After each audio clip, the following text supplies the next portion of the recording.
आहे हिंदुत्वाचा याच्या बाबतीत तुम्ही जर पाहिलं त्याला कोणत्याही कोणाचा इतर कोणाचा समाजामध्ये द्वेष नाही.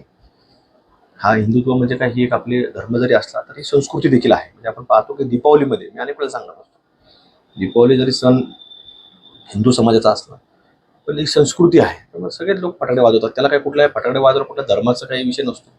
ते लोक वाजवतात, कुठल्याही इतर समाजाचे लोक फटाकडे उडवत असतात. आता संक्रांत असते, संक्रांतमध्ये आपण पाहतो तो हिंदूंचाच उत्सव आहे. पण पतंग उडवणारा आणि पतंगीचे आपण पाहिलं तर उडवणारे लोक आहेत, ते कापल्यानंतर पकडणारे लोक आहेत, ते इतर समाजाचे लोक सुद्धा असतात. मग तेव्हा तो उत्सव आहे आणि ती धर्म संस्कृती आहे. जसं मी सांगितलं हिंदू फक्त धर्म नाही, ही संस्कृती. मग त्याला कुठलंही आम्ही म्हणत नाही कुणी असं करू नये, कुणी उडवू नये, कुणी काही करू नये किंवा कुठल्या फाटल्यावर. पण ह्याचा त्याचा कुठे अर्थ नसतो की आम्हाला कुठल्या समाजाचा द्वेष आहे किंवा आम्हाला कोणाची काही अडचण आहे असे आम्ही कधी बोलत नाही. जे व्यक्ती असतात जे काही वेगवेगळ्या पद्धतीने कुठेतरी इतर समाजाला त्रास देतात त्याच्यापेक्षा आम्ही बोलण्याचा प्रयत्न आम्ही हा प्रामाणिकपणे करत असतो. आणि मी असं कुठल्याही कोणत्या समाजाबद्दल काही वाईट बोललेलो नाही. आणि जी